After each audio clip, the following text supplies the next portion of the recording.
ఏపీలో చూస్తే కనుక గత ప్రభుత్వం అంటే వైఎస్ఆర్సీపీ అధికారంలో ఉన్నప్పుడు ఇంగ్లీష్ మీడియం సంబంధించి ఖచ్చితంగా ప్రవేశపెడదామని, అంటే మాతృభాషగా తెలుగు ఉంటుంది, బట్ బోధన అంతా కూడా ఇంగ్లీష్ మీడియంలోనే జరిగేలా ఒక డెసిషన్ తీసుకున్నారు. దాన్ని అప్పుడు వ్యతిరేకించినటువంటి తెలుగుదేశం పార్టీ కానీ ఇతర పార్టీలు కానీ అవన్నీ ఇప్పుడు కూటమి కట్టి మళ్ళీ తిరిగి అదే అమలు పరుద్దామని చెప్పేసి ఆలోచనలో ఉన్నాయి. అమలు పరచడానికి తెలుగు మీడియం ఇంగ్లీష్ మీడియం అమలు పరుద్దాం అనుకుంటున్నారండి వాళ్ళు ఇప్పుడు. లేదు, అమలు కాదు, వాళ్ళు తెలుగు మీడియంకు షిఫ్ట్ కావాలని చాలా చర్చ చేశారు. అవునండి. Former supreme court chief justice Ramana, Buddhaprasad వీళ్ళందరూ తెలుగు సభలు పెట్టి తెలుగు మీడియంకి షిఫ్ట్ చేయాలన్నారు. కానీ ప్రజల్లో వ్యతిరేకత వస్తుందని చంద్రబాబు నాయుడు, లోకేష్ వీళ్ళు గమనించి తెలుగు మీడియంకు షిఫ్ట్ కావడానికి ఇప్పుడైతే ఆ డైరెక్షన్ తీసుకున్నట్టు కనపడతలేదు.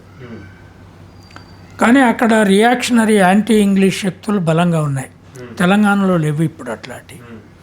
ఎందుకంటే నేను 40 ఏళ్ళ నుంచి ఇంగ్లీష్ మీడియం కోసం పోరాడుతున్నాను. తెలంగాణలో వాళ్ళు ఉండగా ఇక్కడ సుక్కరామయ్య అని, తర్వాత కొంతమంది యారగోపాలు వీళ్ళందరూ కూడా వాళ్ళ పిల్లల్ని ఇంగ్లీష్లో చదివించేవాళ్ళు. ఐఐటీల ట్రైనింగ్లు సుక్కరామయ్య చేసేవాడు. ఎస్సీ ఎస్టీ బీసీల పిల్లలకు మాత్రము తెలుగు కావాలని పిట్టకథలు చెప్పేవాళ్ళు. ఇదంతా ఇప్పుడు బంద్ అయింది. ఆ దుకాణాలు దెబ్బతిన్నాయి. ఎప్పుడైతే జగన్ ఇంగ్లీష్ మీడియం పెట్టాడో ఈ రకమైన దుకాణాలు చాలా దెబ్బతిన్నాయి. ఇక్కడ కూడా ఇంగ్లీష్ మీడియం నడుస్తుంది. నేను అనుకునేది ఇంగ్లీష్ మీడియాన్ని తీసేయాలనే డ్రైవ్ కేవలము చంద్రబాబు నాయుడుదే కాదు, అమిత్ షా, మోడీ వాళ్ళది కూడా అక్కడి నుంచి వచ్చింది. ఎందుకంటే వాళ్ళు న్యూ ఎడ్యుకేషన్ పాలసీలో 8వ తరగతి వరకు మినిమం మాతృభాష అని పెట్టారు. బట్ అదే వాళ్ళు ప్రైవేట్ సెక్టార్లో ఎక్కడైతే అంబానీ, అదానీ లేదా అశోక యూనివర్సిటీ, ఫారిన్ యూనివర్సిటీలను పిలుస్తూ వాటికి పర్మిషన్లు ఇస్తున్నారో అక్కడ హిందీ మీడియం కావాలన్నట్లే, రీజనల్ లాంగ్వేజ్ కావాలన్నట్లే స్కూళ్ళన్నీ కంప్లీట్ ఇంగ్లీష్ మీడియం వెస్టర్న్ సిలబస్తో నడుస్తాయి. గవర్నమెంట్ సిస్టమ్ను మాత్రం ప్రాంతీయ భాషలలో నడపాలని అమిత్ షా చాలా కాలం చేశాడు. కానీ నేను అనేది ఏంటి అంటే ఇప్పుడైనా బీజేపీ ఆర్ఎస్ఎస్కి అర్థమై ఉండాలి. చైనా చేస్తున్న సైన్స్ డెవలప్మెంట్, అటు యూరోపు, అమెరికా మనల్ని కేవలం కొనుగోలుదారులుగానే, సైన్స్ను టెక్నాలజీని కొనుగోలుదారులుగా, మన మార్కెట్ అంతా వాళ్లకు కొనుగోలుదారు మార్కెట్ అంతే. ట్రంప్ కూడా అదే పాలసీలో ఉన్నాడు. ఇప్పుడు మొదటిసారి మోడీ వచ్చిన తర్వాత ఒక యుద్ధం ఎక్స్పెరిమెంట్ చేశారు కదా పాకిస్తాన్తో. కానీ మనల్ని కొనుగోలుదారులుగా చూసినందువల్లనే ట్రంప్ సో నేను అనుకునేది ఏంటి అంటే ఇంగ్లీష్ మీడియాన్ని కంప్లీట్గా దేశం మొత్తం మీద పెంచకుండా, ద్విభాషా విధానాన్ని అమలు చేయకుండా, 3 భాషల సిద్ధాంతాన్ని పెట్టి హిందీని సౌత్ మీద రుద్ది, వాళ్ళు మొత్తము సెంట్రల్ యూనివర్సిటీలను, ఐఐటీలను హిందీలోకి నెట్టి, ఈ చదువుకున్న వీళ్ళు ఏం చేస్తున్నారు, బాగా ధనవంతుల పిల్లలు 5 కులాలు ఉన్నాయి నార్త్ ఇండియాలో. అవి సౌత్లో 3 ఉంటాయి. ఒకటి బ్రాహ్మణులు, వైశ్యులు, క్షత్రియులు, కాయస్థులు, కత్రీలు అంటారు వీళ్ళు. ఈ 5 కులాల వాళ్ళు ప్రైవేట్లోనే చదువుకుంటారు. వాళ్ళందరూ పెట్టుబడిదారులు, పాత బ్యూరోక్రసీ పిల్లలు, వాళ్ళ తల్లిదండ్రులు ఆర్మీ ఆఫీసర్లు కావచ్చు, లేదా ఐఏఎస్ ఐపీఎస్లు కావచ్చు, ఫారెన్ ఆఫీసర్లు కావచ్చు. వీళ్ళంతా ప్రైవేట్ స్కూళ్ళలో చదువుకొని, ఐఐటీలలో చదువుకొని ఇంగ్లీష్ మీడియం నుంచి అమెరికా పోతున్నారు. అమెరికా కంపెనీలలో జాబులు చేస్తున్నారు. అవునండి. ఏం చేయడానికి, మనకమ్మే టెక్నాలజీని వాళ్ళకు తయారు చేసి మనం కొనుక్కోవడానికి. చైనా వాడు వాళ్ళ పిల్లల్ని ప్రభుత్వ ఖర్చుతో అమెరికాలో చదివించి మళ్ళీ వెనక్కి తీసుకొచ్చి మొత్తం వాడు సైన్స్ను చైనా వాళ్ళు డెవలప్ చేసుకుంటున్నారు. ఇప్పుడు అర్థమైంది. మరి ఇప్పుడు కూడా ఈ హిందీ లేదు, మన పురాతన పుస్తకాలలో మొత్తం సైన్స్ ఉన్నది, మన అసలు సంస్కృతానికే వెనక్కి పోవాలి, అది మన రాష్ట్ర భాష అనే ఆర్ఎస్ఎస్ బీజేపీ వాదనలు ఇంకా చాలా కాలం. జగన్మోహన్ రెడ్డి ఈ దేశాన్ని రక్షించాడనేది వాళ్ళు అర్థం చేసుకోకపోతే, ఇంగ్లీష్ మీడియం ఒక మొత్తం అదొక మంచి ఆలోచన ఏమండి జగన్ గారు? అరే అది విప్లవాత్మకమైన ఆలోచన. అది ప్రభుత్వ స్కూల్లోనే ఇంగ్లీష్ మీడియంలోకి మారుస్తే ఆయనను ఎంత ఏడిపించారు, ఎన్ని కేసులు పెట్టారు, తర్వాత ఎన్ని కోర్టులు తిప్పారు.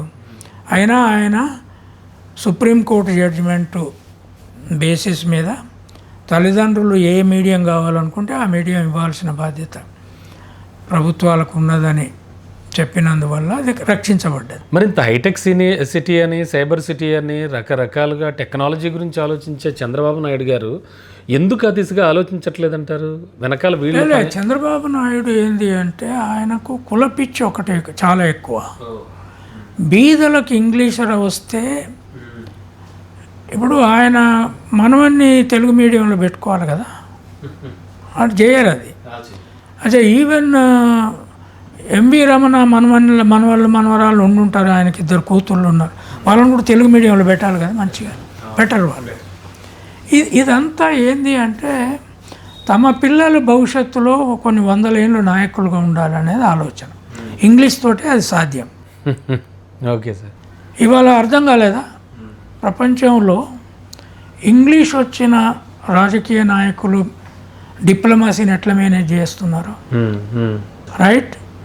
ఆ డిప్లొమసీని ఎట్లా మేనేజ్ చేయగలగాలి అనేది ముస్లిం వరల్డ్లో even Saudi Arabia prince excellent English ఎందుకు మాట్లాడుతున్నారు? ఎందుకు మాట్లాడుతారు? రోబంతా అదే ఉంటుంది. గుడ్డ పైన తలకాయలను చుట్టుకొని రింగు పెట్టుకుంటారు, కానీ ఏ భాషలో మాట్లాడుతున్నట్టు ఇంగ్లీష్ చాలా బ్యూటిఫుల్. మన రాజకీయ నాయకులు ఎక్కడున్నారు? ఎందుకు ఇందిరాగాంధీ, నెహ్రూ ఆ స్థితిలో వరల్డ్ని మేనేజ్ చేయగలిగారు? ఇంగ్లీష్ ఈక్వల్గా హ్యాండిల్ చేయగలరు. నిక్సన్ ఏం మాట్లాడాడో ఇందిరాగాంధీకి తెలుసు. ఇందిరాగాంధీ ఈక్వల్గా ఇంగ్లీష్లోనే కమ్యూనికేట్ చేయగలదు. ఆ ప్రాబ్లం ఇంగ్లీష్ రాని లీడర్కి ఉంటుంది కదా. ఖచ్చితంగా సార్. అనువాదకులు ఉండాలి పక్కనే, వాళ్ళు విని వాళ్ళు ఏం చెప్తారో తెలియదు, ట్రాన్స్లేట్ చేస్తారో తెలియదు.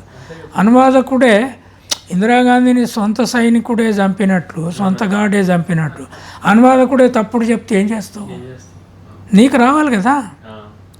ఇది బీజేపీ వచ్చిన తర్వాత దీన్ని మొత్తం మార్చేశారు. ఇంగ్లీషు వచ్చే లీడర్షిప్పే వద్దు. అమిత్ షా అసలు ఇంగ్లీష్లో మాట్లాడు. ఆ కేజ్రీవాల్ అని ఒక అతను ఉండే కదా మొన్నటి వరకు, ఇప్పుడు ఎక్కడ లేకుండా పోయిండు, అరెస్ట్ అయ్యి ఓడిపోయి. అతను ఐఐటీలో చదువుకున్నాడు, ఇంగ్లీష్ మాట్లాడు. అంటే ఈ దేశాన్ని ప్రపంచ భాష ఇంగ్లీషు ప్రపంచం రూల్ చేస్తున్నప్పుడు వీళ్ళు మళ్ళీ హిందీలో సంస్కృతంలోకి తీసుకుపోతే ఈ దేశం ఏమైద్ది? అగ్రికల్చర్ డెవలప్ కాదు, ఇండస్ట్రీ డెవలప్ కాదు, ఎడ్యుకేషనల్ ఇన్స్టిట్యూషన్స్ కంప్లీట్గా నాశనం అవుతాయి. ఎందుకంటే వాళ్ళకి ఇంగ్లీష్ రాకపోతే ఏ సైన్స్ పుస్తకం అర్థం కాదు. హిందీలో నువ్వు ఆ పుస్తకాలు రాయలేవు, వాటిని చదివితే మీనింగ్ ఉండదు. ఎందుకు చైనా వాడు పేర్లను ఇంగ్లీష్లో పెడుతున్నాడు, నువ్వెందుకు బ్రహ్మోస్ అని పెట్టావు? చైనా వాడేమో F10 అని పెట్టాడు, నువ్వు బ్రహ్మోస్ అంటున్నావు. నాగాస్త్ర, ఇంకోటి నాగాస్త్ర అని అది పాపులర్ అయింది మళ్ళీ, అదొకటి నాగాస్త్ర అని. ఇప్పుడు ఏంది మహాభారతంలో ఉన్న ఈ బాణాల పేర్లు అవి, బ్రహ్మాస్త్రము, నాగాస్త్రము. అవునండి, అవును. ఇవి తెచ్చి పెడుతున్నావు, ప్రపంచానికి ఏమర్థమవుతుంది? అంటే మీరు ఎక్కడికి తీసుకుపోతున్నారు? మొత్తం రామాయణ మహాభారతం బాణాల దగ్గరికి తీసుకుపోతున్నారు. టెక్నాలజీని వదిలేసి పేర్లు కూడా ఇంగ్లీష్లో పెట్టుకోవాలి కదా. అవునండి. నువ్వు అన్నీ హిందీలో పేర్లు పెడతానంటావేంది? అన్నీ రూపాయి 6 హిందీలో పెడతానని హిందీలో పెడితే తమిళనాడులో స్టాలిన్ తమిళ్లో పెట్టాడు. This is not good. నేను అనేది ఏంటంటే English medium in all government schools. ఆదివాసుల పిల్లలు ఇంగ్లీష్ మీడియం కనుక వాళ్ళకు మొదటి నుంచి చెప్తే చైనాను మెన్షన్ సైంటిస్టులు ఎవరైనా అవుతారంటే ఆదివాసులే. అగ్రకులాల పిల్లలకు, అర్బన్ ఏరియాలో బతికే వాళ్ళకు సైన్స్ అర్థం కాదండి. వాళ్ళు ఇంట్లో తింటారు, బస్సు ఎక్కుతారు, స్కూల్కి పోతారు, మళ్ళీ వెనక్కి వస్తారు. ట్రైబల్ పిల్లవాడు ఎన్నిటిని ఎదుర్కొంటాడు రోజు. ఊళ్ళలో వ్యవసాయం చేసే వాళ్ళు ఎన్నిటిని ఎదుర్కొంటారు, ఎన్ని జంతువులు చూస్తారు. రియాలిటీలో ఉంటారు వాళ్ళు. పోరాటంలో బతుకుతారు కదా, నదులు ఇస్తారు, చెట్లు ఎక్కుతారు. ఈ పిల్లలు ఏం చేస్తారు? ఏమీ రాదు వీళ్ళకి. కనుక నేను అనేది ఏంటి అంటే జగన్ ఈ దేశాన్ని కాపాడే స్టెప్ వేశాడు. దానికి అమిత్ షా, మోడీ, ఆర్ఎస్ఎస్ లీడర్షిప్ దాన్ని వెనక్కి దోయాలని చాలా ప్రయత్నాలు చేస్తున్నారు. అన్ని హిందీ పేర్లు పెడుతున్నారు, ఇంగ్లీష్ని చంపేస్తున్నారు. ఐఐటీలలో హిందీ మాట్లాడాలి, చదువు చెప్పాలంటున్నారు. ఐఎంలో సైన్సు, మెడిసిన్లో పుస్తకాలు హిందీలో రావాలంటారు, లేదంటే సాంస్క్రిట్ అంటారు. నాలాంటి వాడు చెప్తేనేమో వీళ్ళు ఆర్ఎస్ఎస్ బీజేపీ వాళ్ళు రీజన్ అసలు వినరు. వాళ్ళ పిల్లల్ని విననియారు, తల్లిదండ్రుల్ని విననియారు. అరే పూజ కూడా నువ్వు ఇంగ్లీష్లో చేయమంటున్న దేవునికి ఇంగ్లీష్ రాదా? సంస్కృతంలో పూజ నువ్వు మంత్రాలు చదువుతావు, పెళ్ళిళ్ళలో పిల్లగానికి అర్థం కాదు కదా ఏం మంత్రం చదువుతున్నావు. వాళ్ళిద్దరిని కలిసి ఉండమంటున్నావు లేదా అనేది అర్థం కాదు కదా. అట్లెందుకు అంటే మంత్రాలని వాటిని కూడా ఇంగ్లీష్లోకి తర్జుమా చేసి చదివినిపిస్తే తప్పు ఏంటంటారు? తర్జుమా ఏందండి, మంత్రం ఏంది? యాక్చువల్గా పెళ్ళిళ్ళలో ఏం చెప్పాలి? Oh girl and boy, you are getting married, you be happy all the time, God is blessing you చెప్పరాదు. అది ఏంది అది?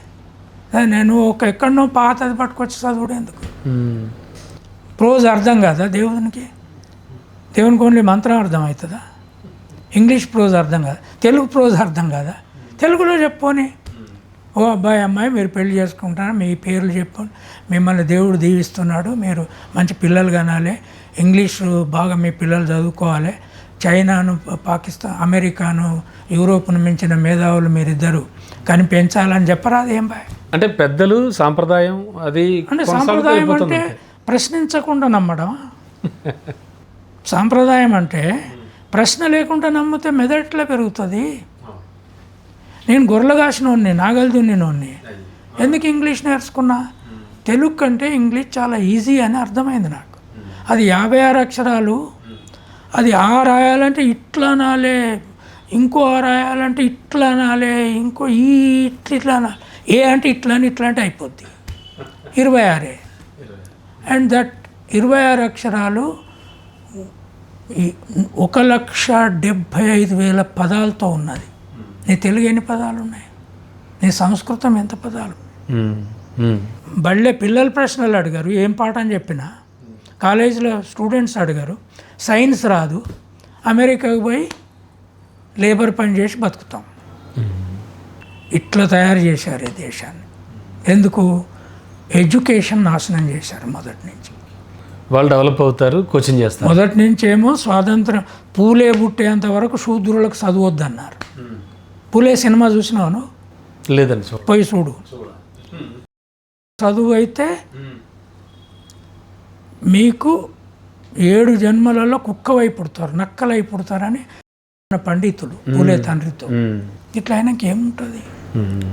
కనుక మీ తల్లిదండ్రులు నువ్వు ఎన్నుకొని పుట్టలే, కులాన్ని నువ్వు ఎన్నుకొని పుట్టలే, నా తల్లిదండ్రులు నేను ఎన్నుకొని పుట్టలే, ఒక దళితులు, ఒక బీసీ, ఒక ఎస్సీ ఎన్నుకొని పుట్టట్లే. కానీ మనం ఏం చేసినాం? చదువులో క్రియేటివిటీని చంపినాం, యాక్టివ్ పిల్లల్ని ఇన్యాక్టివ్ చేసినాం. ఆదివాసీ మెథడ్ అంత గొప్పది మనది కాదు. అది మీరు చెప్పారు కదా ఇప్పుడు ఎగ్జాంపుల్స్. అందుకని బతుకుతారు. జగను ఊళ్ళల్లో పిల్లలు బ్రహ్మాండంగా ఇంగ్లీష్ మాట్లాడే ప్రక్రియ మొదలుపెట్టాడు.